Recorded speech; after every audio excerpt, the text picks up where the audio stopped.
Chaque jour, on se réveille avec des nouveaux dossiers et malheureusement, il y a de cela quelques jours, on s'est réveillé avec cette nouvelle rendue publique le 14 janvier 2025 qui parle des changements apportés au permis de travail ouvert pour les membres de la famille des résidents temporaires.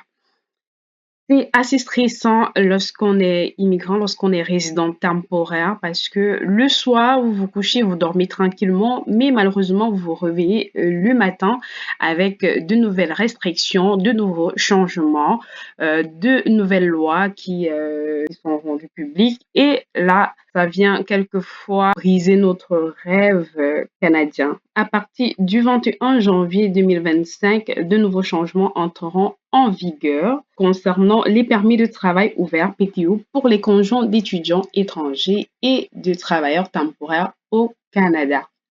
Donc, ces changements vont considérablement modifier les critères d'admissibilité et dans cette vidéo, je vais tout vous expliquer pour que vous soyez prêts. En résumé, voici ce qui va changer.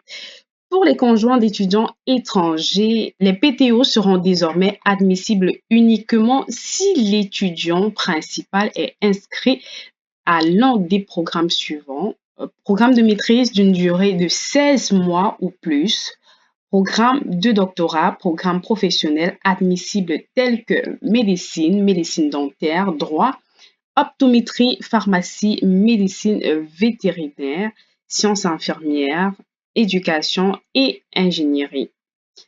De deux, pour les conjoints de travailleurs étrangers, les PTO seront limités aux conjoints des travailleurs occupant des professions des catégories FR 0 et 1, certaines professions des catégories FR 2 ou 3, mais uniquement dans des secteurs où il y a une pénurie de main-d'œuvre ou identifiés comme prioritaires par le gouvernement.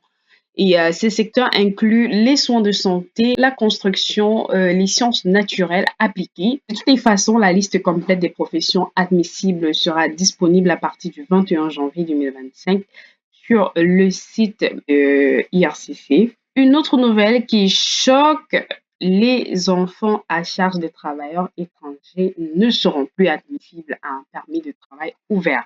On ne peut rien y faire, on ne peut qu'accepter les nouvelles restrictions, on ne peut que se conformer à la loi.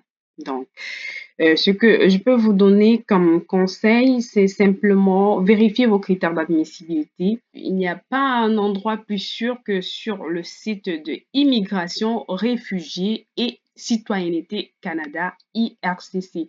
N'allez pas ailleurs chercher vos informations. Ne laissez pas les gens vous donner des fausses informations ou chercher à vous arnaquer. Soyez actif, soyez prompt à aller vous-même chercher de l'information et l'information ne sera nulle part ailleurs que sur le site de Immigration, Réfugiés et Citoyenneté Canada, IRCC. Surtout, restez informés, assurez-vous que le permis de travail de votre partenaire principal est valide pour au moins 16 mois. Soyez attentifs pour savoir si votre profession ou celle de votre conjoint est concernée dans cette liste qui sera rendue publique d'ici le 21 janvier. Si cette vidéo vous a été utile, si vous avez aimé, n'oubliez pas de liker, de commenter et de partager autour de vous. Et surtout, abonnez-vous à la chaîne pour rester informé des dernières nouvelles sur l'immigration et les opportunités au Canada.